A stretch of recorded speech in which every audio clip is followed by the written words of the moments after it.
Hey everyone, it's Maggie from Knitting in the Park. I'm coming to you from the kids' playroom today. It's a little bit of a mess, so I'm sorry. That's Murphy. That's my littlest baby bear, my littlest bear cub. Hopefully we can get through this and she won't cause too much of a stir. This is like a musings kind of a thought or video. So are you ever doing one thing and then it teaches you something about totally different skill, hobby thing? So if you're following along, I've been recently learning more and teaching myself more and more about sewing. Yeah, girlfriend, sewing. And it taught me something about knitting recently, or it made me confront some thoughts that I previously had. So if you're on Instagram and in the knitting space, there's more and more videos and more people using machine knitting. And when I would see these videos initially, I would get really upset and really jealous because somebody is whipping out a double layered hat way faster than I can do it, and they're selling it as knitting, and are they getting the same price or a more fair price for what I should be getting for my knitting? And I would just, all these feelings, and I would just want to scream, that's not knitting, the purist in me, that's not knitting. And I think it was just jealousy, right? That they're able to produce and sell something faster than I can and at the same price or maybe a little bit more than I can. And to call it the same isn't really a fair scenario. But now I've sat with it and thought about it, and it's not 100% competing. They're still making something. It's still not mass produced in the way that, you know, like an Old Navy or Target or larger brand would do.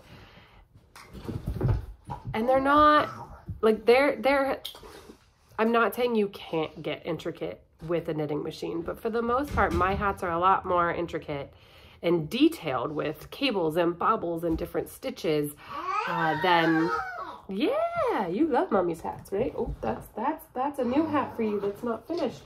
Yeah, we can't play with mama's knitting. So it's not a one-to-one comparison. Let's play with. So if I'm being honest with myself, I shouldn't be so upset. And then I sat down on my sewing machine and I was like, whoa, all right. If this isn't the pot calling the kettle black, you've got people that hand sew and people that machine sew, right? You've got people that hand knit and now you've got people machine knit. So I'm here using a machine to sew, saying that I'm sewing. I'm doing the same thing to these other people, to these other knitters. It's still a skill. It's still a learning curve. It's still not super easy. I obviously haven't done it, right? Like, it's an investment. You have to buy the machine and learn something new. So if I really wanted to knit faster and not kill my arm and my shoulder, I could have gotten a knitting machine, but instead I chose to get a sewing machine. It's funny how it just hit me, right? I'm sitting there going, oh, I'm doing that.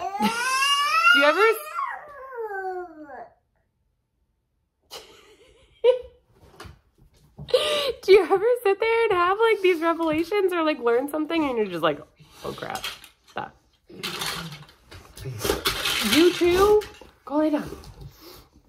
So if you guys are wondering why I'm not getting as much knitting done, it's not just the sewing. It's this one and that one and the other little one and all kinds of stuff going on. For the foreseeable future, I still have a day job while being a work from home mom. So lots of crazy stuff happening. Maybe I'll think about machine knitting just to be able to get some knitting done faster. I don't know. Maybe help me pump out some patterns faster, because let's face it, where I live and where I am and with social media and web presence that I have, I end up selling more patterns than I do my knitting. So those are my knitting musings for today in a short 5-ish minute video. What are your thoughts on machine knitting? Is it the same? Is it not? Is it kind of similar in the same vein, but not 100%. Should they call it knitting? Should they not call it knitting? I think it's fine. I'm fine with it. It took me a minute, but now I'm fine with it.